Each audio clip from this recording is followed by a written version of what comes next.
कई घंटों की सदन की कार्रवाई के बाद मुझे हर्ष है कि मात्र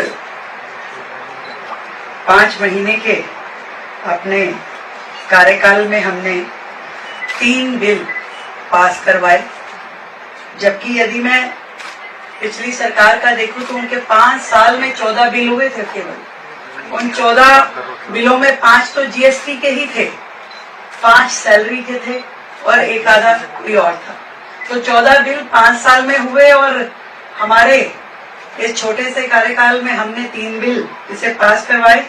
और सबसे अच्छी बात जो थी कि पूरा डेमोक्रेसी के साथ में हर सदस्य की इन्वॉल्वमेंट, हर सदस्य ने अपने विषय रखे।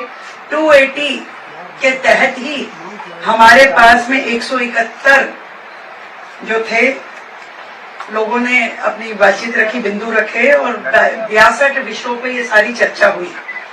विपक्ष को पूरा मौका दिया। एजुकेशन बिल जो हमारा इसमें पास हुआ उसमें पूरी चर्चा हुई, 4 दिन तक उसके ऊपर घंटों की चर्चाएं रही। पूरा मौका हर सदस्य को उस पर बोलने का हुआ, सबने अपने विचार रखे और उस पर बातचीत हुई। इसी तरीके से जीएसटी के भी दोनों बिल, जिसपे कि पहले कभी जीएसटी के बिलों पे चर्चा नहीं होती थी, विपक्ष ने कहा हमें चर्चा करनी है तो हमने उस पर चर्चा करने का पूरा मौका दिया। और मुझे इस बात पे अचरज था कि जो जीएसटी के बिल स्वयं उनके समय के थे, जिस समय माननीय नेता विपक्ष खुद फाइनेंस मिनिस्टर थी, उनके समय के पास हुए केंद्र सरकार के जीएसटी के संशोधन बिल, जिसमें 45 संशोधन थे, जो कि जीएसटी की प्रक्रिया को जनता के लिए सुलभ करने के माध्यम थे, वो वर्तमान में भी सरकार में लागू है। उन सारे संशोधनों पे सरकार काम कर रही है, चल रहा है, उनके अकॉर्डिंगली काम चल रहा है। और वो लगातार जिस तरीके से अनजान बनके कि हमें इसकी जानकारी दी जाए, तो ये बड़ा हास्यास्पद था।